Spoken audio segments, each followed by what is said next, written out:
All right, everybody. Thanks for joining us. We meant to have some music on, but things just got crazy. We're organizers, not musicians or necessarily tech people. So forgive us that. So excited that so many folks signed up for this, and we can't wait to have an awesome panel tonight. So I want to just give a quick run of show and a heads up that we are recording this. But just so everybody knows, I think you probably all can see on your end of things that you won't be able to see each other. So please know that whatever questions you might pop in the chat, although we have a ton already to choose from your registration questions, that nobody will be able to see who you are or what your name is. And we'll be picking those and I will be reading them so that your identity is still protected. So just that real quick. So this is going to be 90 minutes, and the first half is going to be a panelist discussion, and then the second half we want to reserve for Q&A. And so let's get going. First thing, of course, is a land acknowledgement. My name is Erica Prather. I use she, her pronouns, and I reside on Tohono O'odham lands, occupied Tohono O'odham lands, and that otherwise is known as Tucson, Arizona. The reason we do land acknowledgements, if you're not familiar with it, is to recognize the capitalist colonial state that we reside in and all of the systems that we benefit from or that oppress us depending on all sorts of different factors, but mostly your race. So that is something that we'd highly encourage. We can drop in the chat a link for you to find what native land you reside on if you have not figured that out before. So we can go ahead and move on to the next slide whenever you're ready, Danny. But first of all, a big shout out to the Breach Collective, who is hosting this for us tonight. That's who you all registered with. Breach Collective is a phenomenal organization in the Pacific Northwest. Look them up if you're not familiar.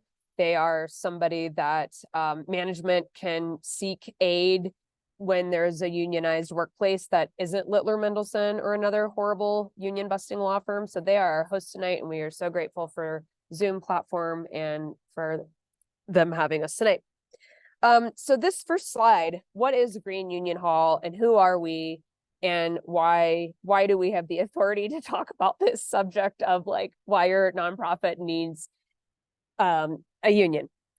So I'm going to let all these wonderful folks in these little bubbles introduce themselves, but I do want to give a high-level overview of essentially this whole concept of a Green Union Hall was brought about for a couple different reasons. One is we know that there's record unionizing efforts across the country right now, and unions are totally, I don't know even how to say it, they're completely packed to the gills. Some unions aren't even taking new affiliates on. And so, basically we kind of saw that there was a need, a great interest in unionizing, and then a little bit of a chasm, a little bit of a gap in ability for unions who historically could give tons of organizing capacity and help aren't able to do that as much. And so we want to bridge that gap for those of you that are interested in organizing a union at your workplace, or maybe a union is formed and you're an executive director and you're here to learn more, which is awesome, to really bridge that gap of knowledge and also to sort of loosen the taboo around this, because there's a lot of misunderstanding of like what a union is, and unfortunately a lot of union busting going down at nonprofits. And so that's why this very first webinar is open to the public, and we hope there are managers out there listening to this so that really this can just become a super healthy, wholesome, awesome thing that we have normalized in our workplaces. So everybody that's on the screen that's either helped build the Green Union Hall or as a panelist tonight, we all unionized our workplaces and we are like you. And that's another thing that makes Green Union Hall special is, yes, you should totally lean into the expertise of whatever affiliate union organizer that you have. So whenever you finally get to that stage, you might, like, let's use an example of, you might choose to affiliate with Communication Workers of America, CWA.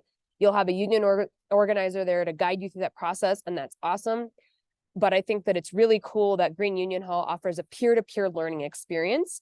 And again, none of us ever had a plan to walk into the job that we had and unionize that workplace, and yet we did.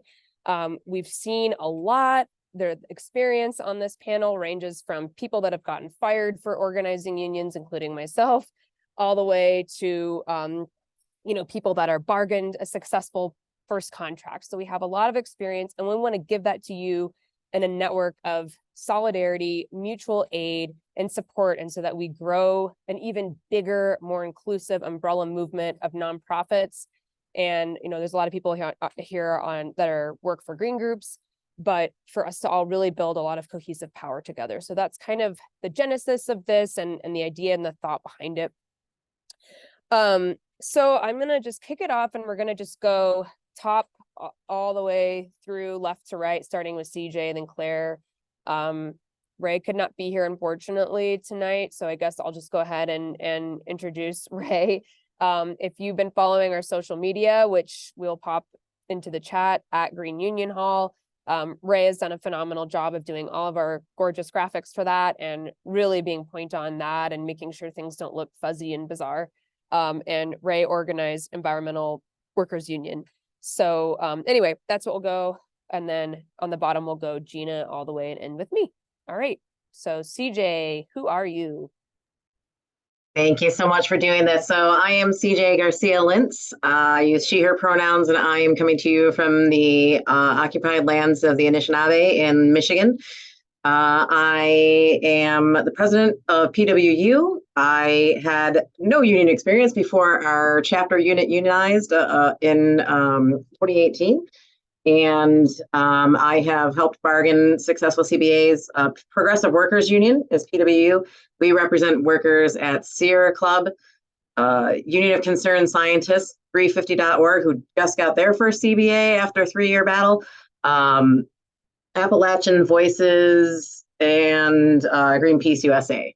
So that's a little bit about me and how I got here. I didn't know a lot about unions, like I said, until I got involved with unionizing our organization, other than I'm from Michigan and we have a lot of UAW family members. Taking it over to Claire. Hi, my name is Kerry Randall. I use she, her pronouns. I organized my union, FM union at the Feminist Majority Foundation. It was a long battle, and we organized with NPEU, which I'm sure a lot of people might be familiar with. It's really gotten bigger over the years, but it's a nonprofit group, or all nonprofit professionals, and a lot of environmental groups are organized with NPEU. I'm really here to talk about small unions today because our bargaining unit is very tiny, and I'm really excited to get into it with everybody.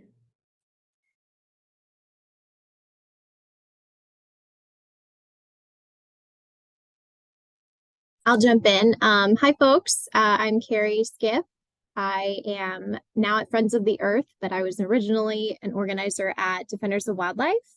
And I've been involved in the organizing stage, the stewardship stage, and I've served on the bargaining committee, finishing up a contract, our very first contract at Friends of the Earth, for a bit over a year, and I hopefully am about to be elected to a steward position, which will formalize a more permanent structure now that we have a final contract.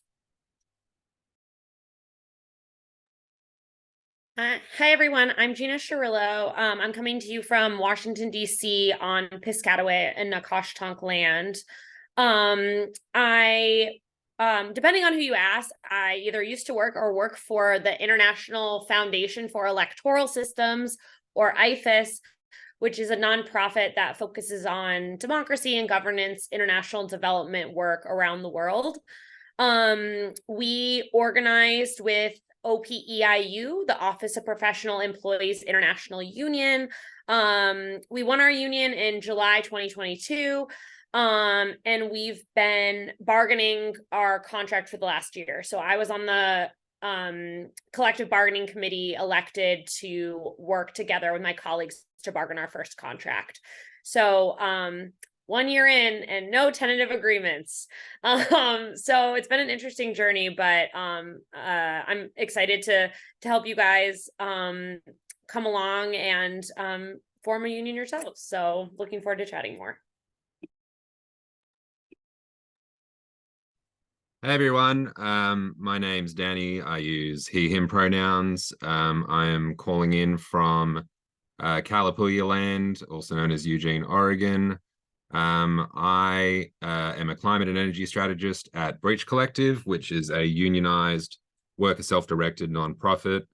I'm also a member of Communications Workers of America Local 7901.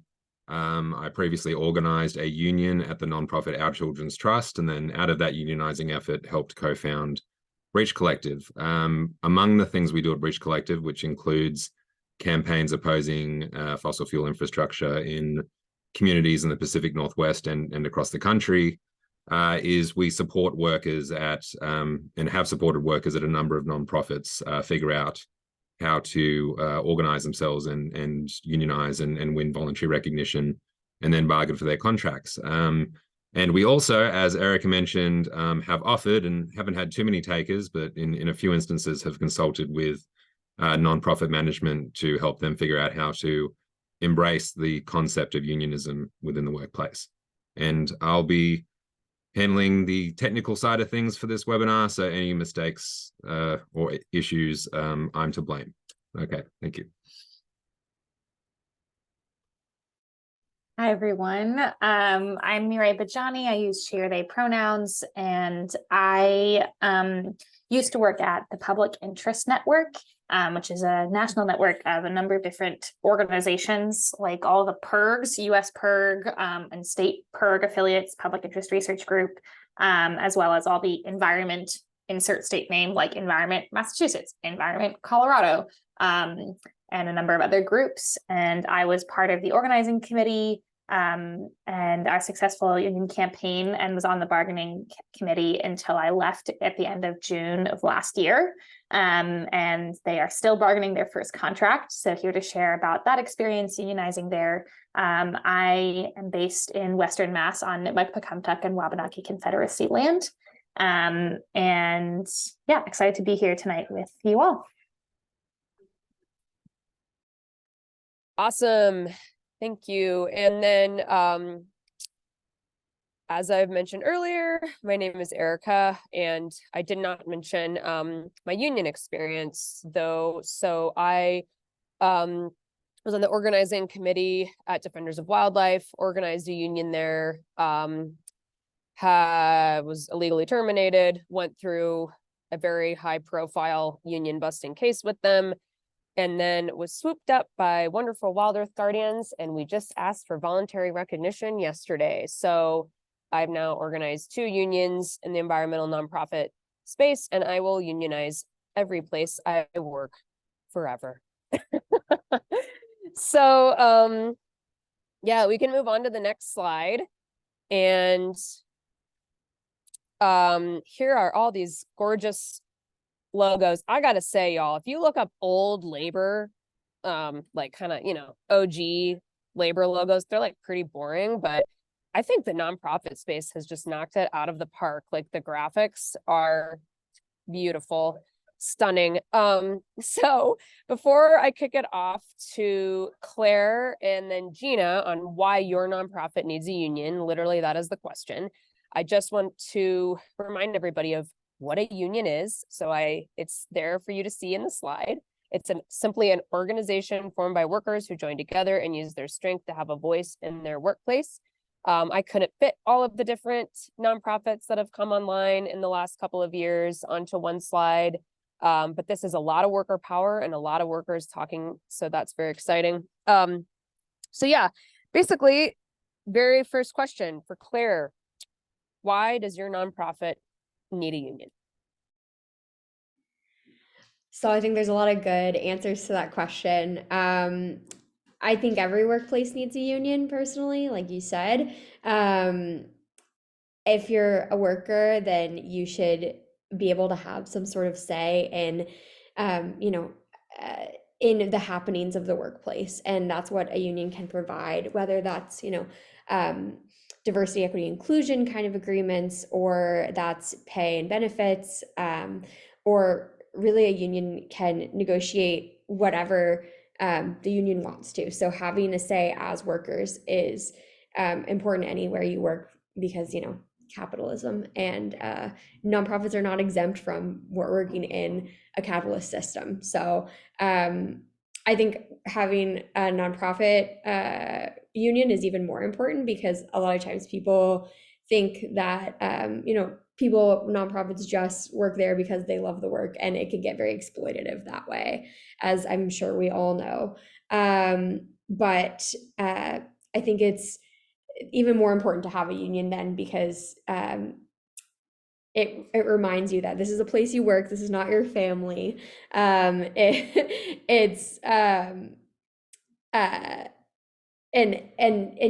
you should have a say, and so should your colleagues and coworkers. So I think, yeah, nonprofits need unions just like any other place needs a union.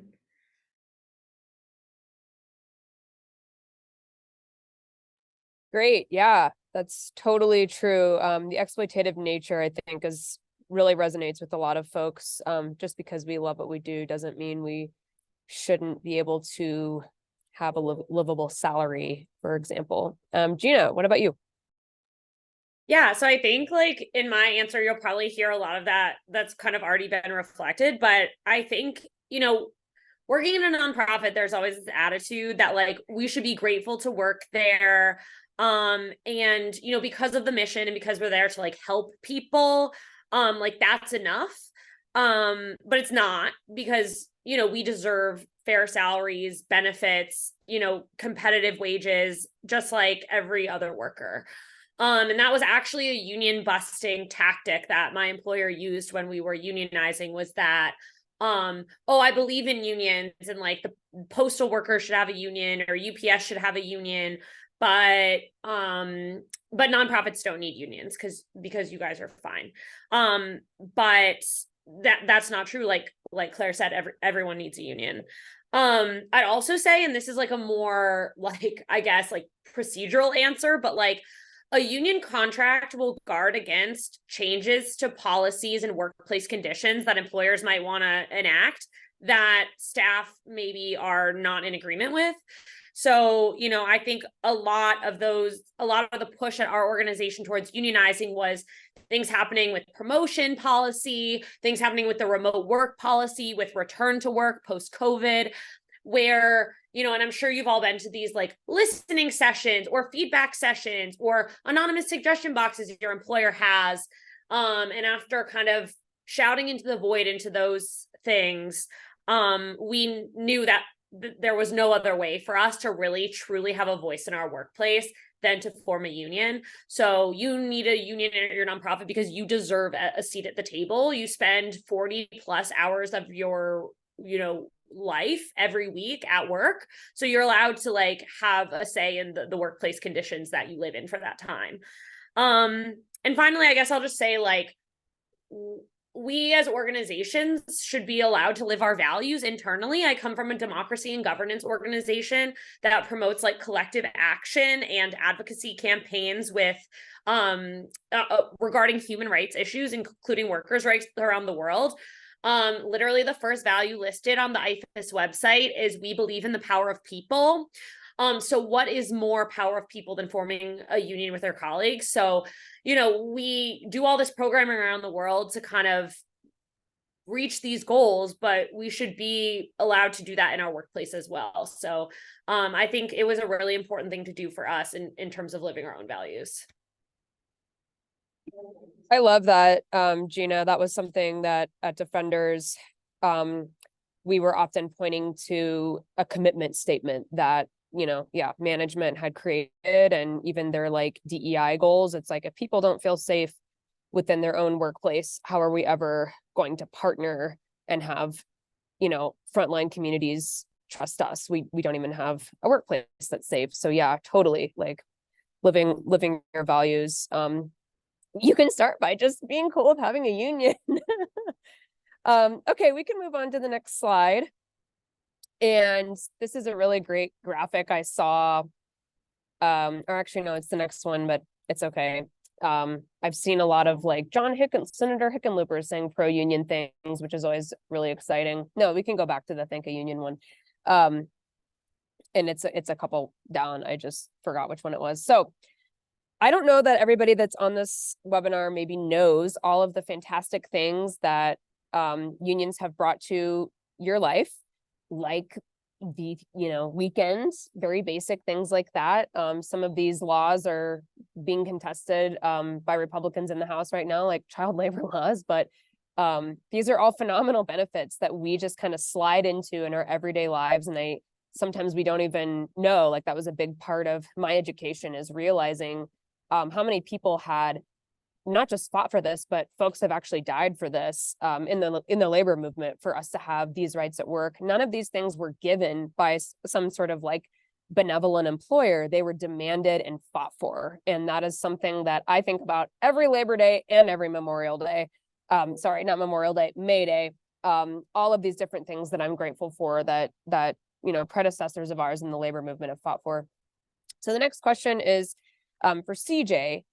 71% of Americans approve of unions, and actually the number is even higher for Gen Z and millennials. It's over 80% of people in those two voting blocks, which are the biggest voting blocks in the US, by the way.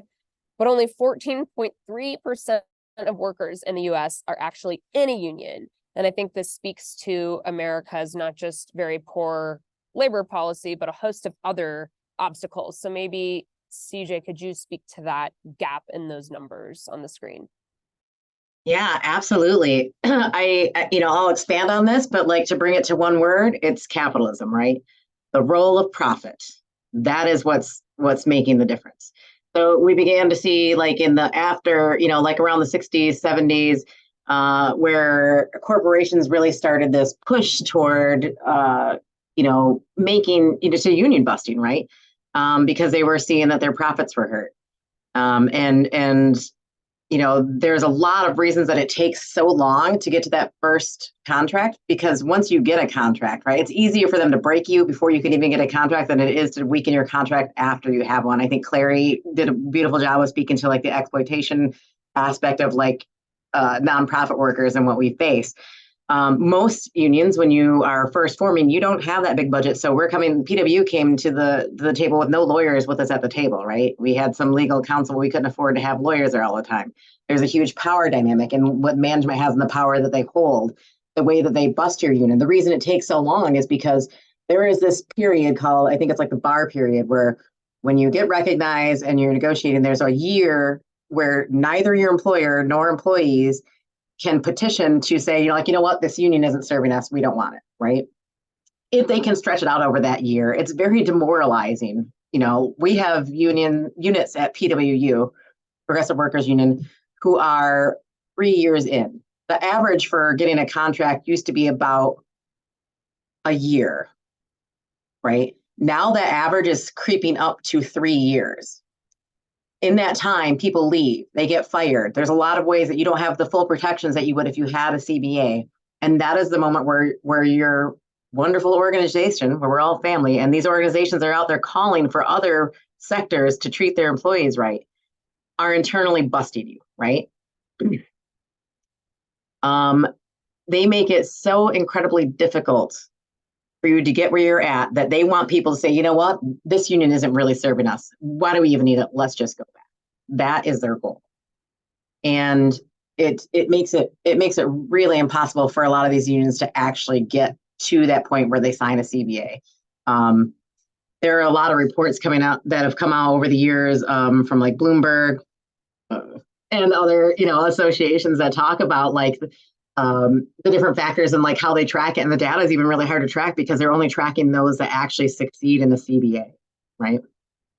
And so when we talk about little units like Clary mentioned, 350.org started off with a decent size for a small unit bargaining team. By the time they signed it, I think only JL Anderport was left at the table fighting on that side, right? That is their goal. In that time, they can prevent you from from getting that first CBA, they're able to push through a lot of policies, right? They're able to push through a lot of things that are so harmful to the workers. At the same time, they're using that scarcity, like, oh, we just can't afford this. Like right now, I just saw an article that came out at E&E where from Robin Brevender, who was talking about how, like, you know, nonprofits are experiencing this like lack of fundraising, right? You know, they're experiencing financial hardship and it's really impacting negotiations. That's a false sense of scarcity. Because what I've seen in almost every organization that we represent is they have plenty of money to offer competitive contracts for their executive teams. When you're talking about someone who's getting $750,000 or more for one role, and you have 5 or 6 or 7 other roles that are coming in at $300,000 or $400,000 a piece, there's money to pay people. Suddenly, it's like we have to offer something that's really attractive, so we can't afford any of these benefits that unionized members want. Because we have to, you know, we just don't have the money as an organization. Somehow they have the money when it's time to pay executives a lot of money, right? And it's that whole exploitation of like, you do it because you love it. Well, executives should love it too, right? So that's not acceptable, right? That whole reason it takes so long and that they're stretching it out is really just, there's a lot of what I like to call legal shitty practices that they can do that really are unfair labor practices that are still somehow legal, that they can use to bust you, break your morale, and keep you separated. For example, Progressive Workers in Sierra Club, we had Sierra Employee Alliance, which was allowed to unionize a small pocket of people, but not the rest. PWU was born out of the need for protection for BIPOC and women and femmes of color in particular, and a lot of other members who just needed that support that they weren't getting because they weren't unionized. So the national unit was allowed to unionize, but not the chapter. And those people, once the national unit unionized, they immediately started organizing to get us, because everyone deserves to have that representation.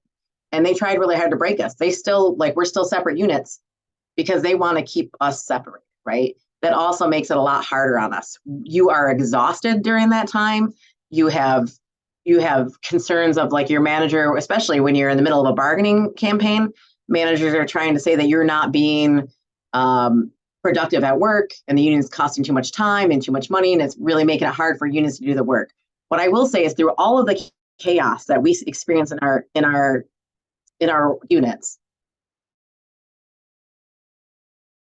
and in our organizations, I mean, it is the labor that is keeping the work going. No matter what kind of financial crisis, which is often mismanagement that no one's held accountable for, they try to pin that on workers and try and say like, oh, it's because we wasted all this time and this money on the union. No, it's financial mismanagement. It's a lack of support of those workers.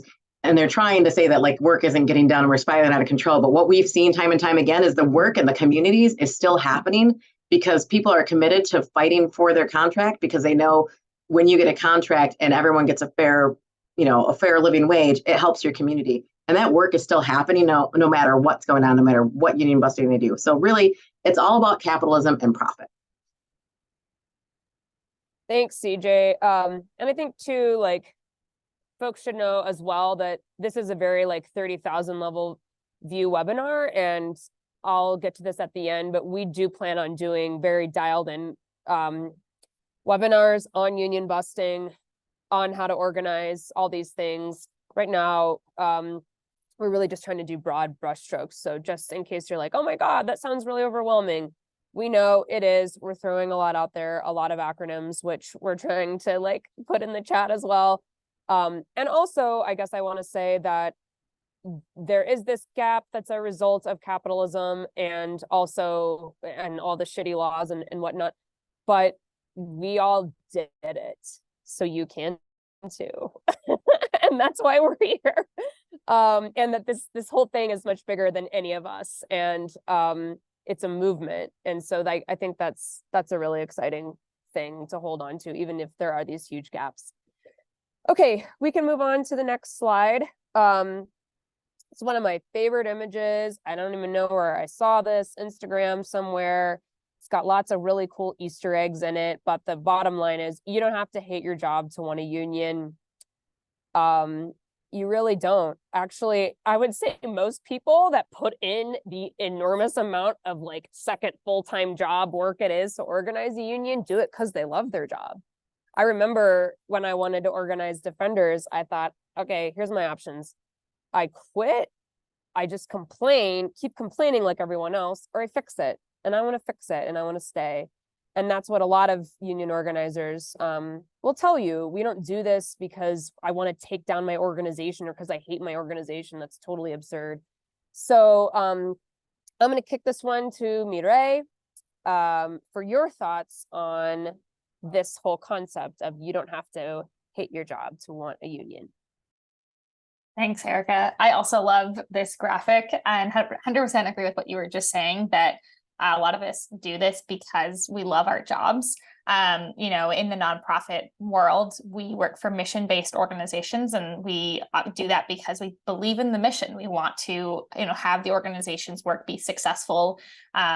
A lot of us come from the green nonprofit world. You know, we have a green union hall. We come from organizations that try to protect communities, environment, protect our future on this planet. And we want that work to be as successful as possible. And we want, you know, the people who are doing that work to be able to stick around as long as possible and be successful in it. Especially, I know at my organization at the Public Interest Network, that is an organization that hires a lot of entry-level staff, hires a lot of people right out of college. It's a first workplace, a first nonprofit workplace, a first environmental organization for a lot of people entering the workforce. And it's their first experience, you know, a lot of young people's first experience with one of these jobs. And that was a big motivator for me because I love this work. And I think that, you know, the type of stuff that the work in the public interest is so important. I wanted new people coming into this work to have as good of an experience as possible because we need them. We need those people around. We can't afford to have people burning out after a year or two and deciding that nonprofit work isn't for them because they were in a toxic workplace. And so I think it was because I saw the potential in my job and the work that I was doing that I wanted as many other people as possible to come into it and stick with it and have a supportive environment to thrive in.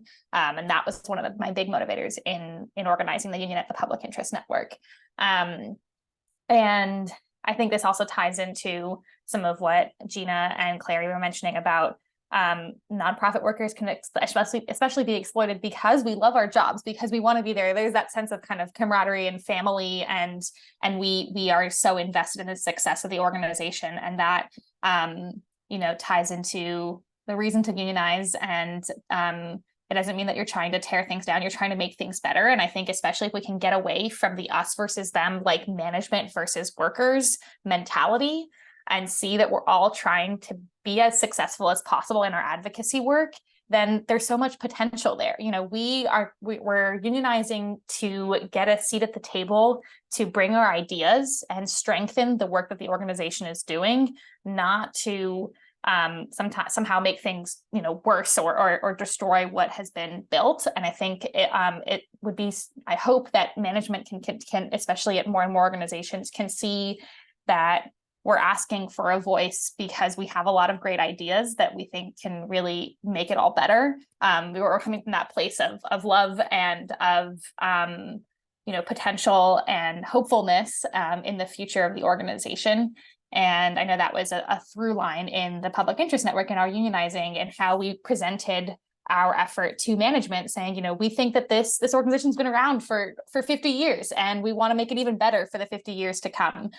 So let's do that all together. And I think that's a really powerful way to frame it and to go about when you are unionizing, to really make sure that it can be tempting to lean into the anger and frustration and kind of organize from that place. And that can be really powerful to fire up your coworkers in key moments of like, remember when this really shitty thing happened? But at the end of the day, making sure that you're organizing from that place of the future that you're trying to build and the positive workplace that you're striving for is what's going to be more sustainable and really impactful for your workplace. I love that. Thank you, Mireille.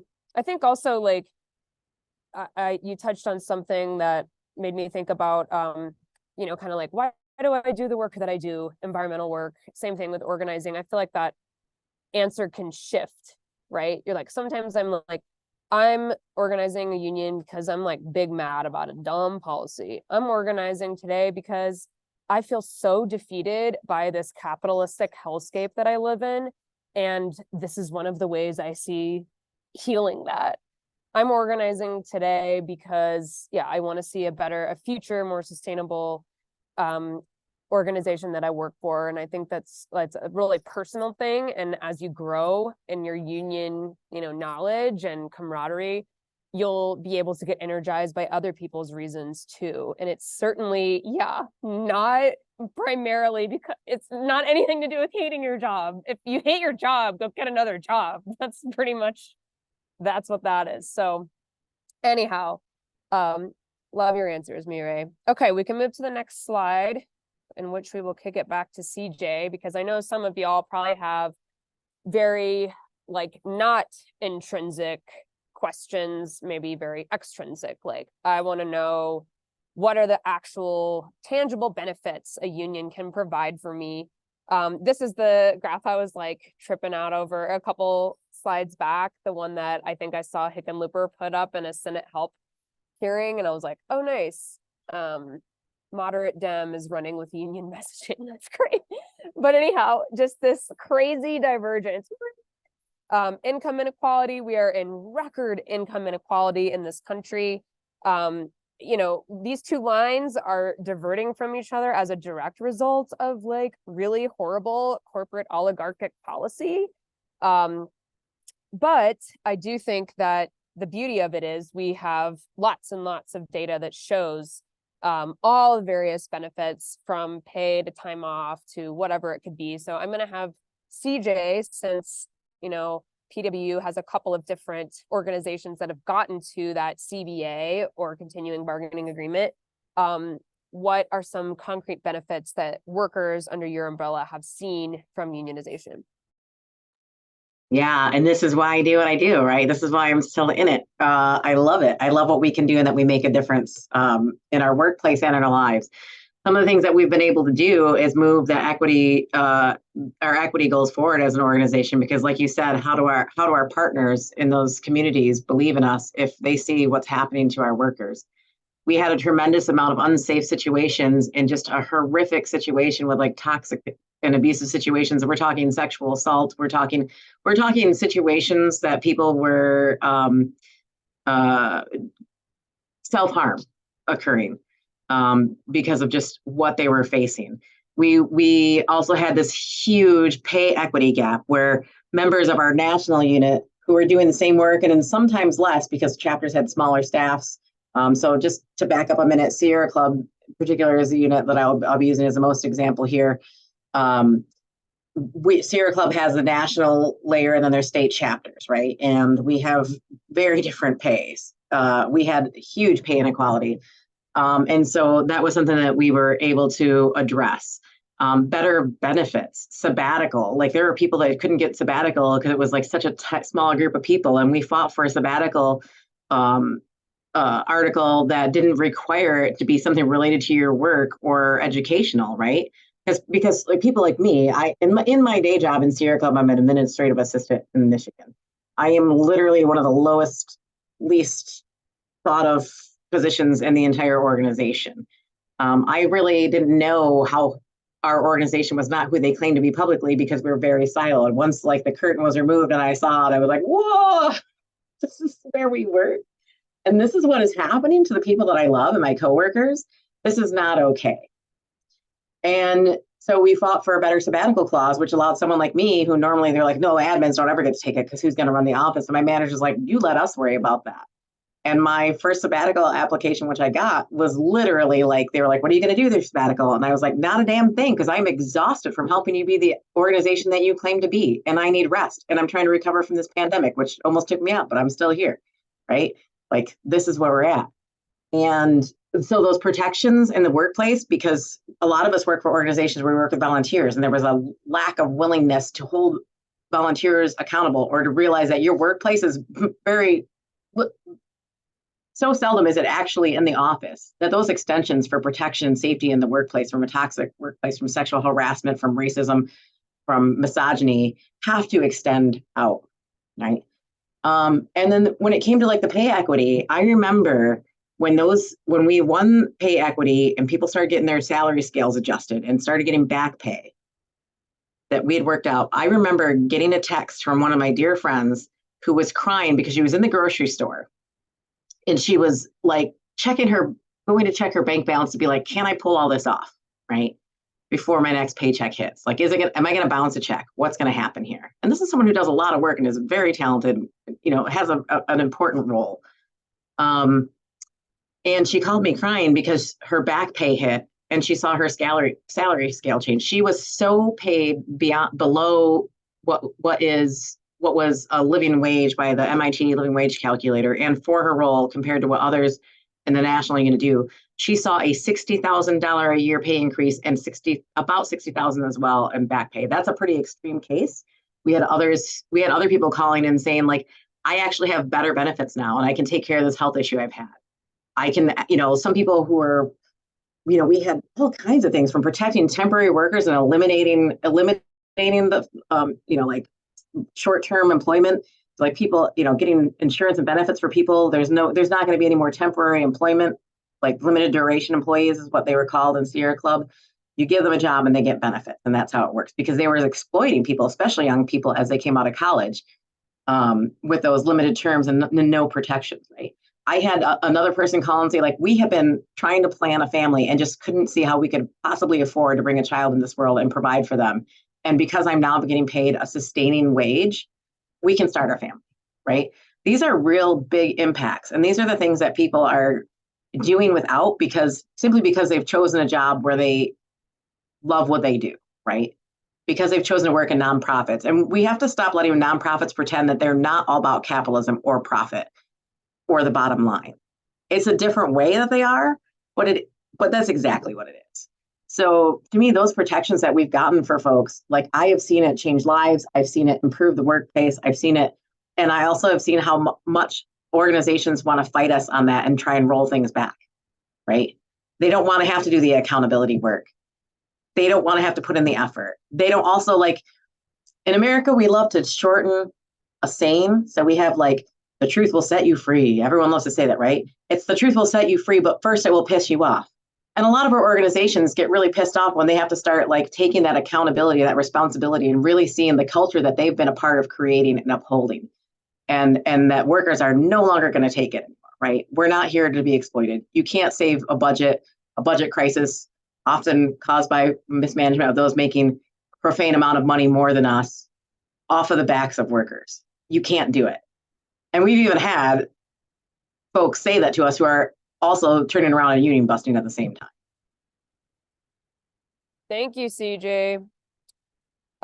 Yes, there are so many benefits to having a union. In fact, that question makes me laugh because a union, since I was fired for organizing my union got me back pay and front pay.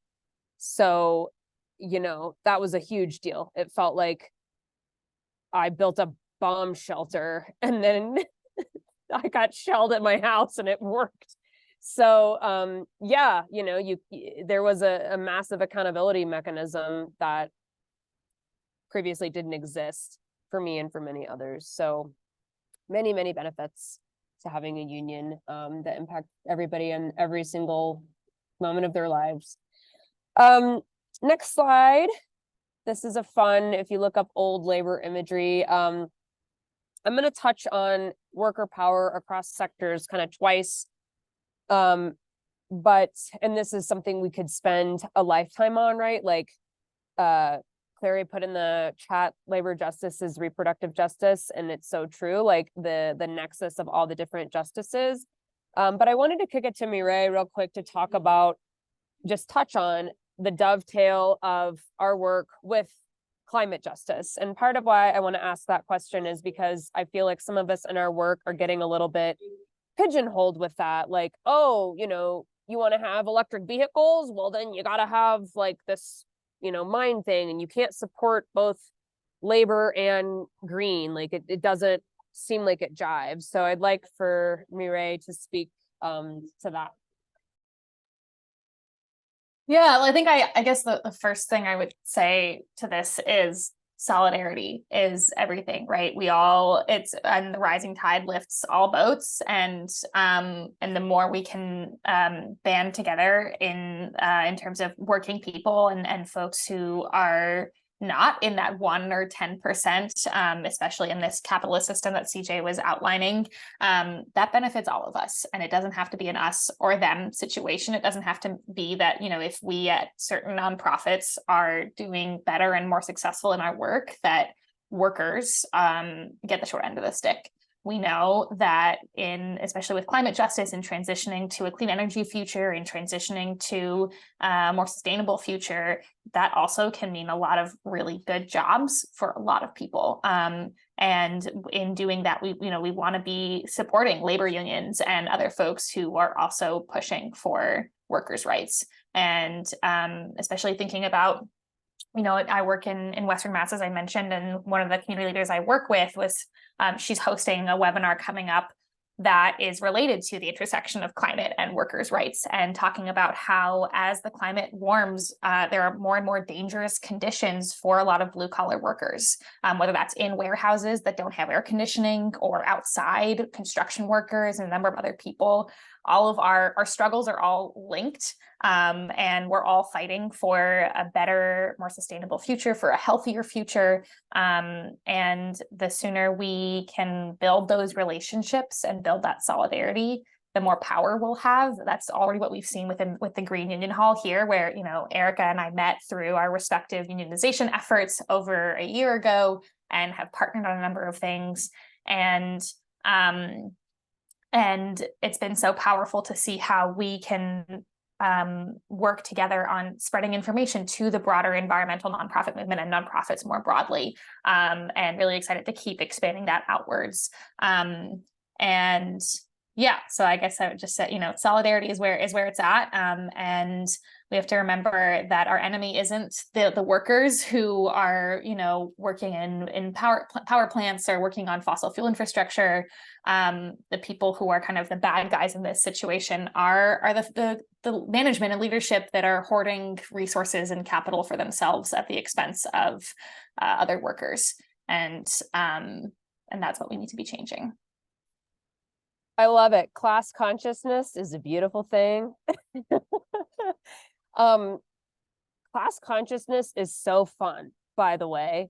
Just last week at the airport, I saw the United Airline employee had a union lariat, and I was like, sick union lariat. And she's like, cool. And so we had a little chat, and I was like, your CEO is gross and needs to stop having like billions and billions of dollars and like blah, blah, blah. And we just like totally vibed. And it was just this really fun, sparky moment of just like, I'm not a big fan of the airlines generally, but it's even a reminder, like the worker, as Mireille just said, is never the problem. Like it's, this top-down power structure. And I think the biggest nightmare of all of these different talking heads is for us to gain class consciousness and realize that we aren't each other's enemy. We can be each other's biggest supporter, no matter what sector we're in. So next slide. Speaking of, who's on strike right now? Everyone. So the big three UAW, we've got Kaiser on day 2 of 3 of an unfair labor practice strike.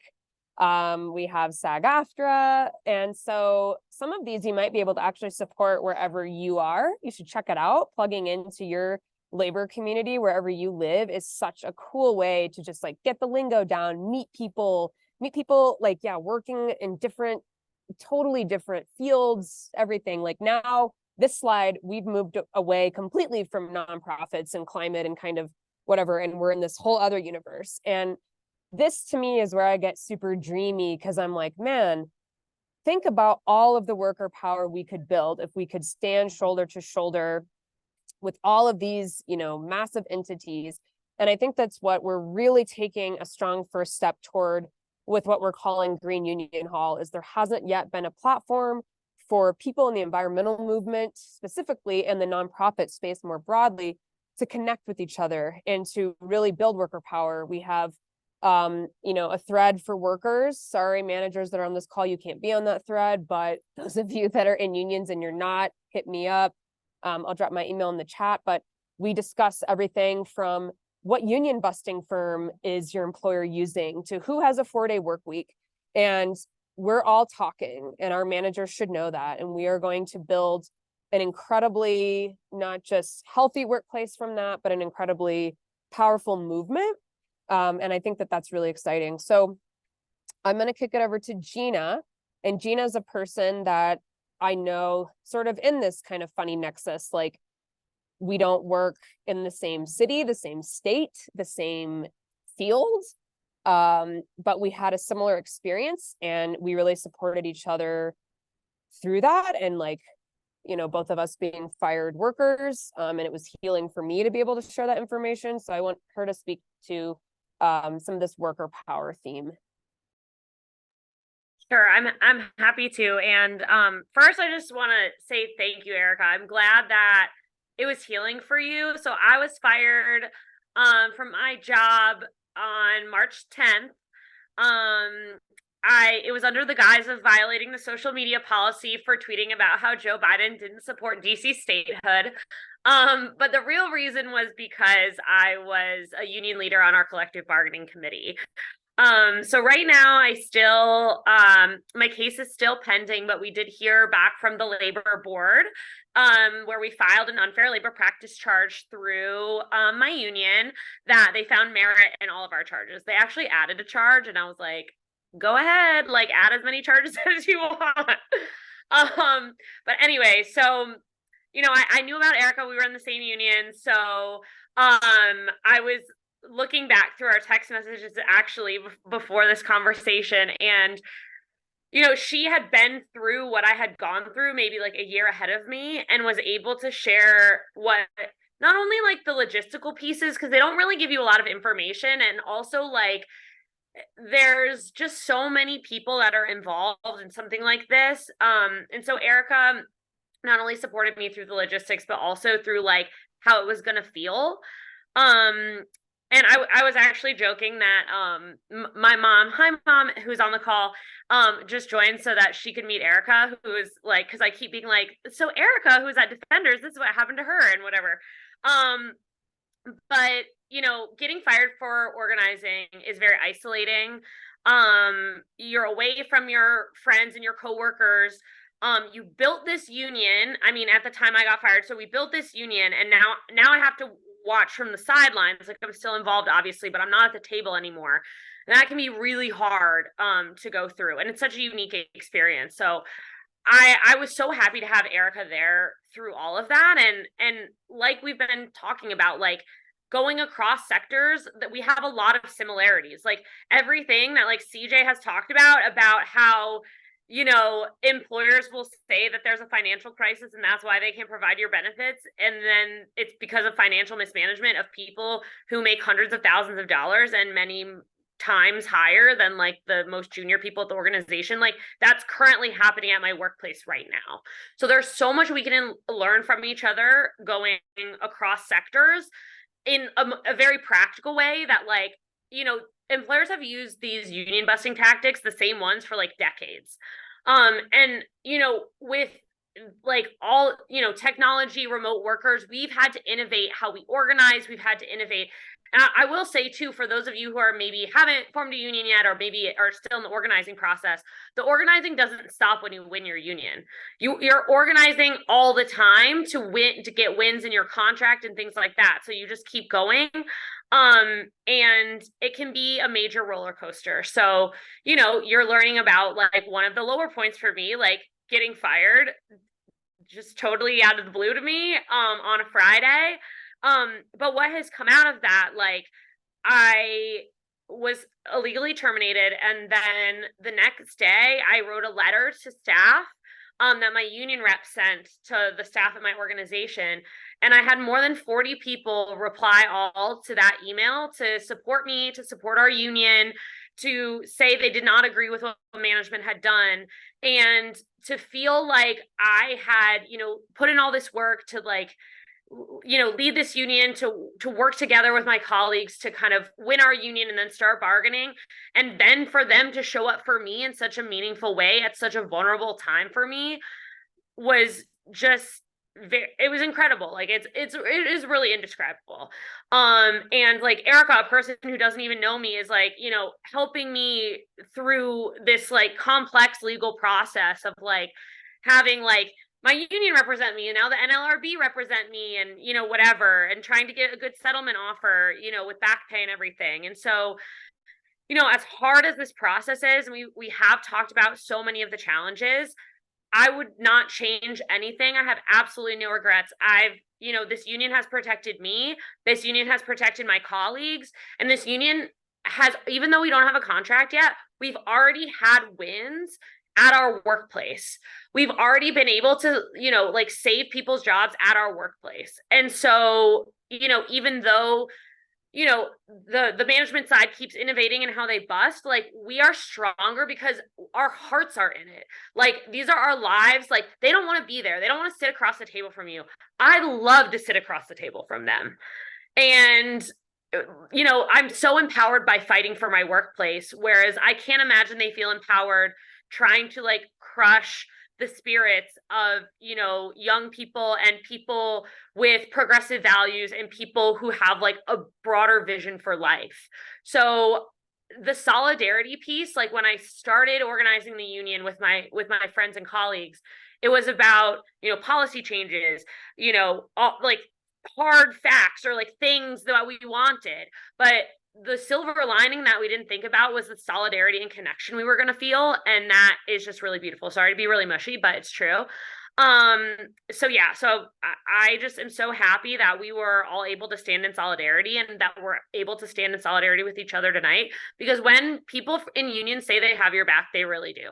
And so that's why I'm really proud to be part of one and with all of you today. Thanks, Gina. That's so awesome. Right back at you. And for people that, when Gina said that we're in the same union, what that means is Defenders and IFES were affiliated with OPEIU Local 2. Sorry again for another acronym, Office and Professional Employees International Union. And so OPEIU Local 2, you know, sent out a thing and said, hey, everybody, this is happening to Erica. We're protesting in front of the Defenders building. Other people within that umbrella came to our protest. Gina got fired like 3 weeks after that. It sucked. And then, yeah, it was like, oh my gosh, they showed up. We don't know them. I want to show up for them. It's just like, it's a really good feel good moment in that way. So, yeah, bigger than all of us. So we've got, yes. And as Mireille said, TPIN is also affiliated with OPEIU Local 2.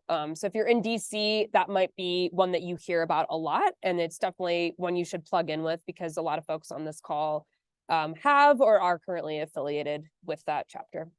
All right, so the last slide, and I'm really happy because I saw that this was a question that came up in the Q&A, is what is a small bargaining unit? What is a small nonprofit? This kind of dovetails with like a union busting talking point, but you know, I put two different articles on this, not just the one about workers in a nonprofit, but a response on the left, if there are any workers from Southeast Alaska Conservation Council United, you know, we see you and it sucks what y'all are going through, but that was one of a union busting talking point, was like, we're too small, we don't need this. And so just kicking it to Clary for the last slide before we move into Q&A about what's it like to be at a small nonprofit union and how big is your unit and stuff like that. So yeah, when we first started organizing, our unit was about 13 to 14.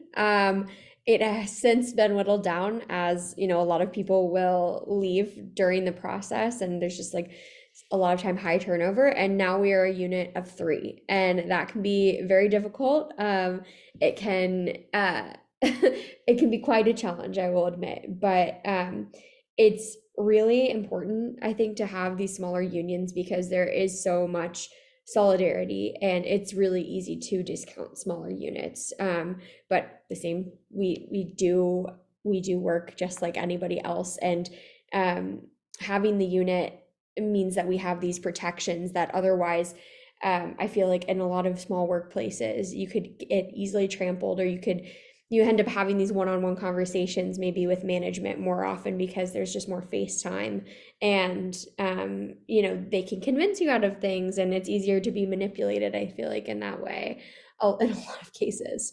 So at a smaller in a smaller unit, I personally have like the resources of the union to reach out to and be like, I'm not imagining this, right? I'm not the one who's like out here like, going buck wild or whatever. Like, this is weird, right? And it's almost just having that backing of people being like, no, this is actually not good, and like still having that solidarity and that third party leverage, especially when you maybe know your boss too well, you've been at your workplace, or they are a little too comfortable with you, the whole family thing again, and you may feel like, because there is no boundary there, as there are oftentimes not in nonprofit settings, because you care about your work so deeply and they expect you to care about your work so deeply, that you can be exploited more, and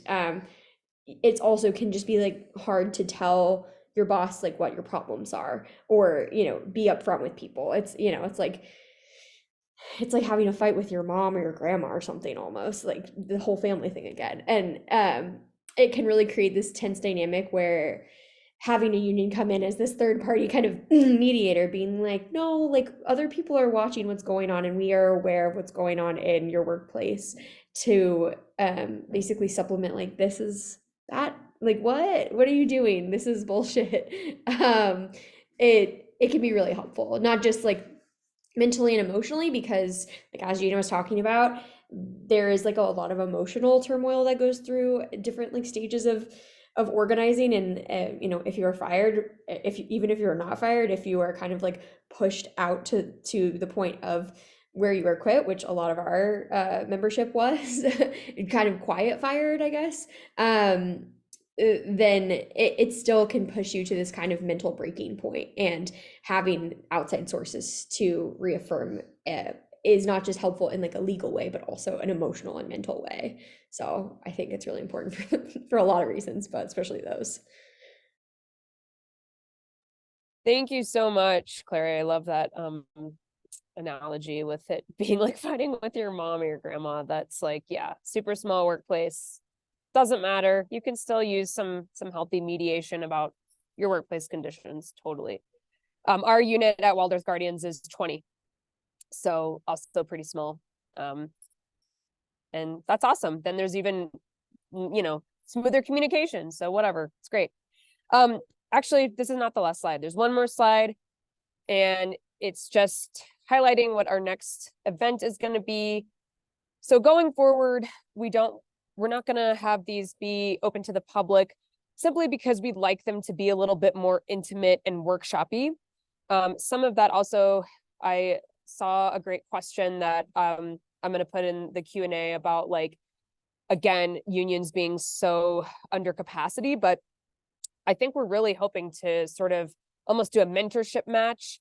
There are lots of folks that approach me, and sometimes I'm like, oh my gosh, this organization is huge. If someone's going to really help with this, it's going to take like multiple people with that skill to help these folks, especially given how slammed unions are. So, these are at the bottom, how to organize union busting, contract negotiations, all the nuances of labor law, the art of having a one-on-one.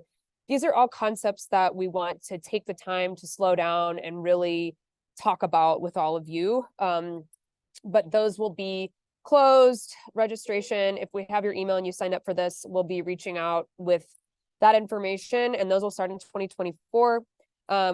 Probably after Thanksgiving week is when we were looking at having a virtual happy hour, which will just be more informal than this, where folks can show up and get to know each other. And kind of, again, like the thought with even calling this a Green Union Hall was, one thing that's sort of sorely missing is a space for us to all gather and just like get to know each other and chill. And we're all across the country, we're all spread out, we don't have that communal space. And And so that's something that we're also hoping to sort of parse out throughout this series, is a more kind of formalized format where we're thinking about a specific topic with breakout rooms where we can sort of practice with y'all and really dial in some of these questions more intimately, and then also a more informal kind of happy hour type of thing. So happy that there are so many questions. I'm also Sorry, Erica, just to clarify one thing, because Yeah, yeah. we've had a few questions come in and the Q&A while you were saying that. For the future workshops, it's not that the invite only is like only to people who were here tonight. It just means that we're going to be much more selective about security to make sure that we are, the people in the room are the people who should be there, and the people can feel comfortable being, part of that conversation. So it doesn't mean that if you weren't here tonight, you missed your opportunity. There'll be a sign up process for that, and you're welcome to share that with your coworkers and other folks when that comes out. Thank you. And that is an awesome segue into the first question. I'm going to drop it into everyone. And let's see, maybe I'll say, Gina, do you want to take this one? Who can be in a union? So that would quantify who would be able to be in our series, basically. So who can be in a union? Yeah, so generally, non-supervisors can be in a union who are full-time permanent employees. I think that's what the NLRA says. So an important part of that is the way that the NLRA is the National Labor Relations Act. And part of the importance of like the term supervisor is that the way that your nonprofit defines supervisor might not be how the NLRA defines supervisor.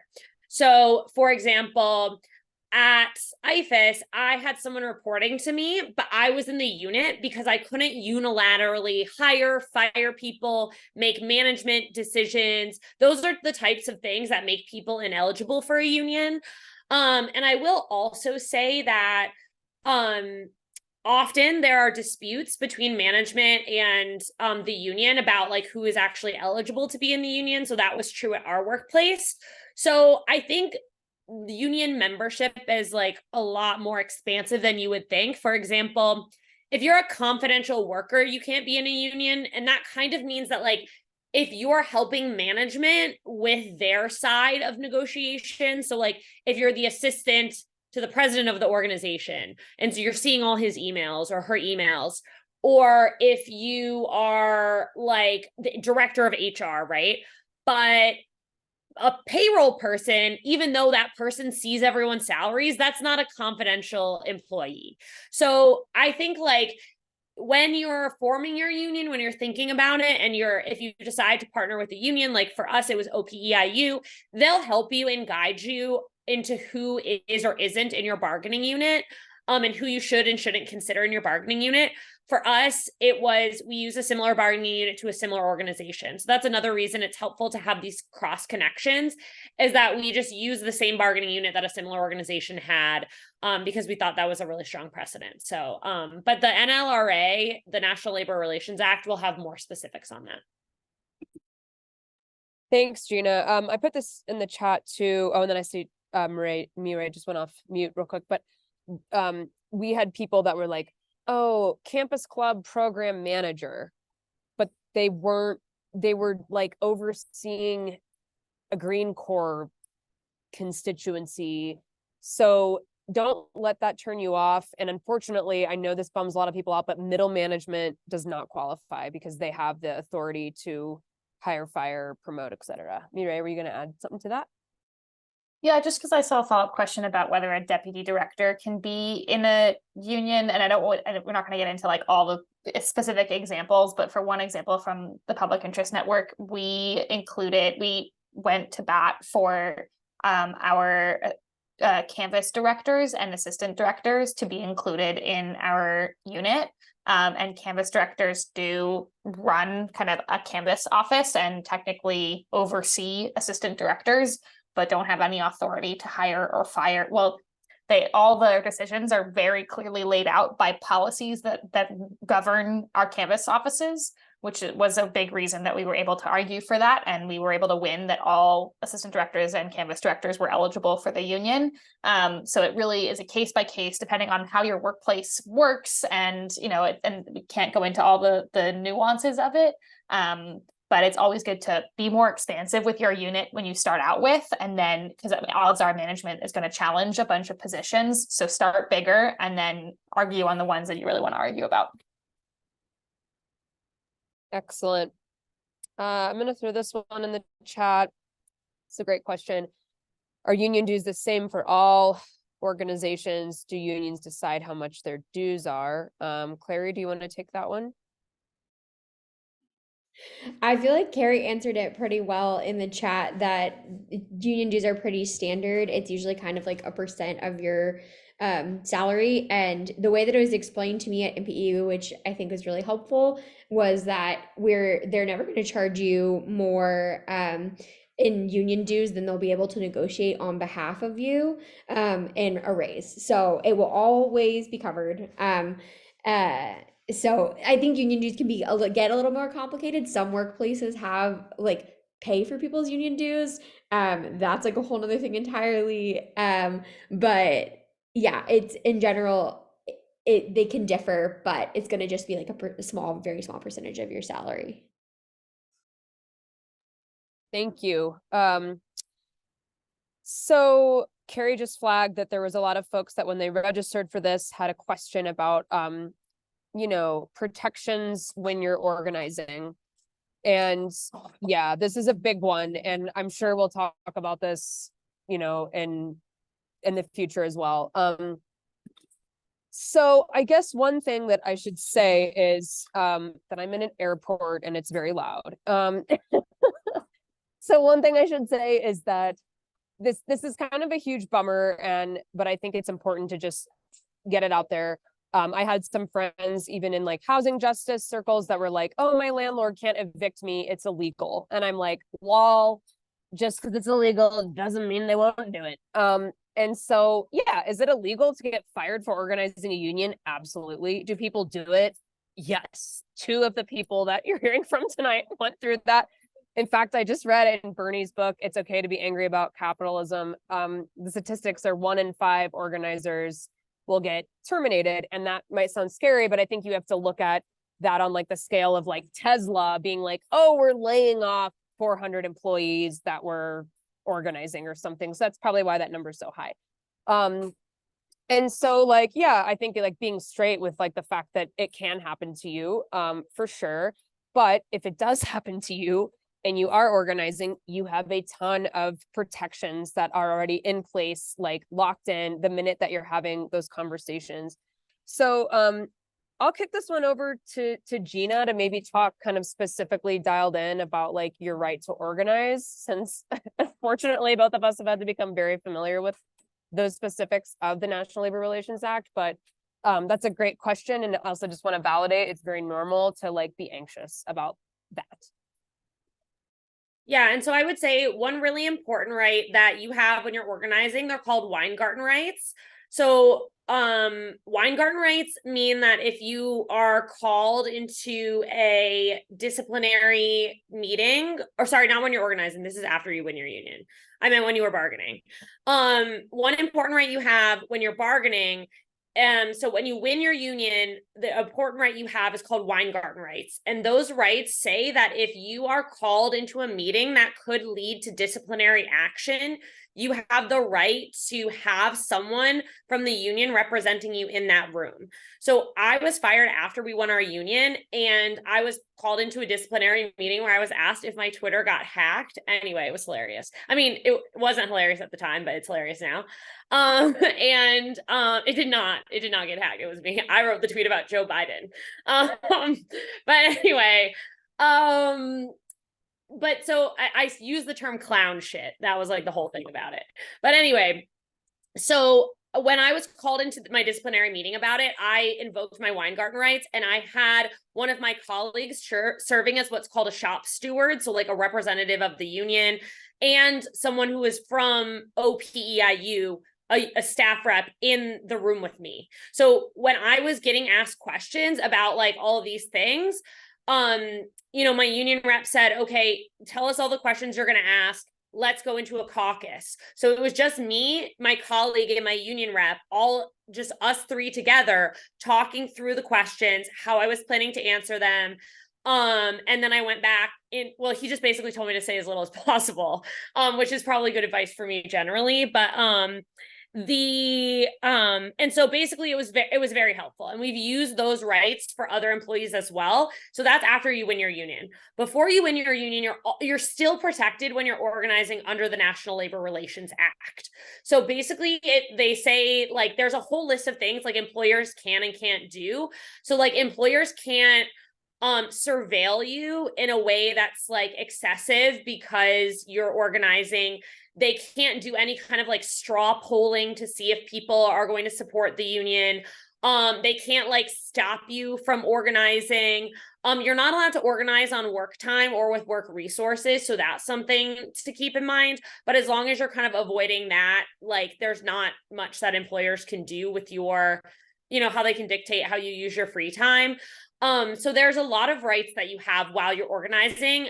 It's called concerted activity, which is protected. So like it could be even as simple as like you haven't affiliated with a union yet. It's just you're having a meeting with your colleagues to talk about it.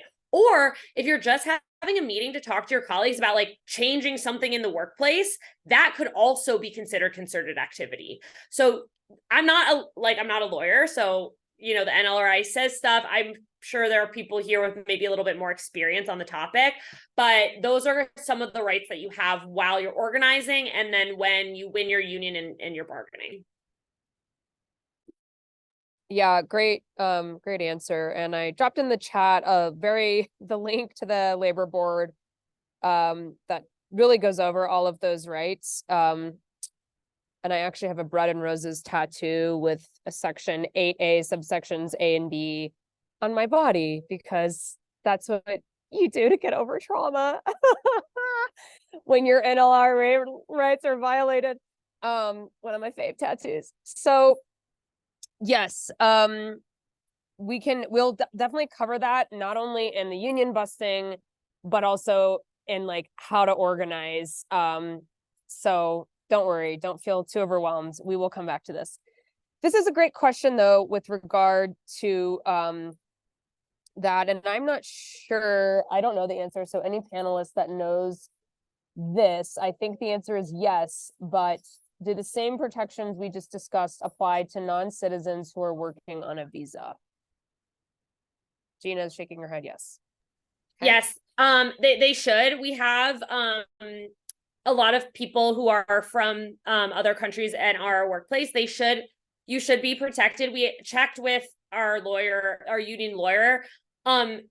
They should not affect your citizenship application, your citizenship status, anything. You don't have to disclose it. It shouldn't affect any of that. So hopefully, like, it wouldn't be an issue. I think that person should check with their lawyer if they have an immigration lawyer, and you should check with the lawyer of your union. Like, again, I'm not a lawyer, but they should be protected under those rights. It's not just for US citizens.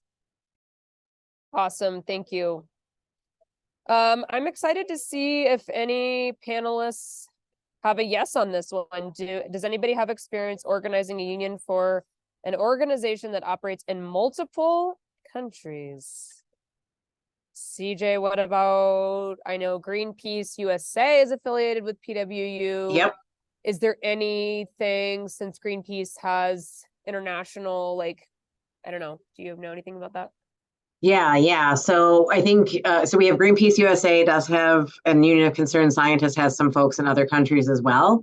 And so, some units, they started here, and there's obviously different labor laws in those different countries, but 350 definitely kicked off a domino effect of unionization in their organization. So like, I know that several of their other international teams have also just filed and are starting their process as well. So it does affect there's different laws, there's different ways that they have to go about it, but we obviously can support those, and the knowledge that we have here, they can use if it's applicable to the law there, but we definitely have that. But they have to unionize in their own spaces as their own units within a group where they're at, because PWU can operate across across those borders, but we can certainly support and share that knowledge. And like, there's a lot of organizing. I will also say that if you're not already aware of Jane McAlevey and all the work that's happening with the education that they do there, they offer free resources and training. We PWU members participated in some free trainings, and we were on calls with people from, I think it was something like 60 countries. There were like 12 different languages being translated. International solidarity, someone from our Palestine solidarity group within Progressive Workers Union said this once, international solidarity is the key to global survival for labor and everyone else, because what happens for labor, as it was pointed out earlier, trickles out into the communities. I think Mireille did a wonderful job of talking about how what labor and unions are able to accomplish can protect those who are not in unions. Yeah, and I think that that's an excellent question to raise, because a lot of the questions that we're putting together in this document, both from what people put in their registration and the QA, will help inform us with some of these workshops.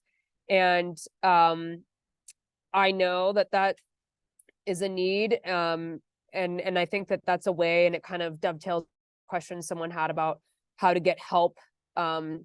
And they really wanted to affiliate. They've been searching for 6 months for kind of a mothership.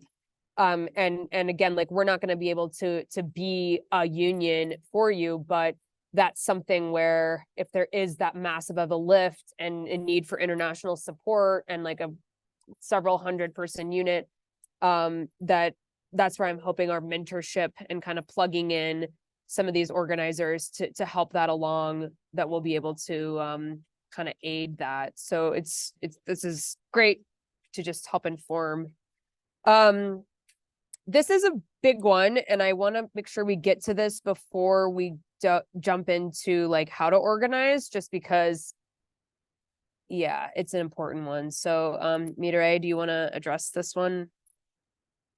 Can we use employer resources to organize? Sorry, I meant to read it out loud. That's okay. Like work emails or organizing while on the clock. So the answer to this would be no, it would not be something that you would want to do for a number of reasons. I know Clary started also answering this in writing. One concern obviously is that your workplace can access your emails. And that did happen actually before we successfully unionized at the Public Interest Network. There was a nascent effort to unionize just one of our Canvas offices in Chapel Hill, and they tapped into emails that had been circulated and knew who had forwarded emails and started interrogating those people on staff and cracking down on things. So just from a security perspective, especially if you have an employer that you know is rather retaliatory and has a history of union busting, you want to be really careful about security, particularly in the early stages of your union. So we were on Discord, we had code names, we were really careful about how we went about organizing, what time we used, and what resources we used for that. So I'll leave that there, and I'm sure other folks have other ideas to chip into. Yeah, it's always better to be careful because you don't know how your employer is going to react. So yeah, just be careful. I would say, just to add on to that, we organized during COVID, so everyone was remote. So we didn't have like offices to go to. So what we did, and this, like, you'll get to this stage and like your union will help you, and I'm sure you guys will have something about the workshop on one-on-ones. But basically, like, if you're trying to talk to employees one-on-one, what you can do, and what I would say is I would chat someone on Teams on my work teams and say, hey, like, I have something to chat with you about that's like, related to our organization, but not necessarily work related. Do you have 15 minutes to take a coffee break? And so like, I'm making it clear that it's a break, it's non-working time. And then I'm just asking them that. And usually there are people, and then I'm always like, it's not bad, because everyone always thinks like you're calling to tell them like you found out they're getting fired. And then usually people are curious, so they want to talk to you right away. So then they would say like, okay, great. And I'd be like, great, can I call you on your cell phone? And they're like, sure, here it is. Like, at the beginning of the organizing process, people were really like tying themselves up in knots to like come up with reasons to talk to people. Like they would be like, oh, I heard about this project you were working on, and like, do you have like an hour next week? Like, no, just be like, do you have 15 minutes right now or like today to take a coffee break? What's your cell phone number? And then once you kind of like, and, you know, we could go through like the one-on-one dialogue, but once you talk to them, you can ask them for their personal email address to provide them with updates. And then you have their cell phone number and their personal email. So you're able to contact them that way. There's so many great questions. There's no way I would ever get to even half of these, so I apologize for that, but we're not going anywhere. I'm really excited for all of these questions. I think like the folks that organized this call, and then there's others and other unions that want to help us continue to build this and make it stronger and better. We're obviously going to look at all of these questions in the document. And I know that obviously we have the happy hour coming up in November, but the natural first place to start after the first of year would be some of these questions that keep popping up about like how to do it, the nuts and bolts. And so we will definitely be seeing you all, hopefully, well, not all of you. If you're a manager, that is so rad that you came to this to learn more. And like, even if you're a union buster, like, man, you know, even Scrooge got a good heart at the end, so it's like not too late. So really like happy that there were so many folks that were interested in this, and we are at top of the hour, and just want to thank everybody so much for your attentiveness and your time and vulnerability and showing up to the space, and to all the panelists for all of your thought-provoking answers, and to my fellow organizers. You all inspire and amaze me and keep me doing what I do. So thank you everybody so much, and we'll send this recording out after it wraps. Thanks, everyone. See y'all soon. Thank you. Bye.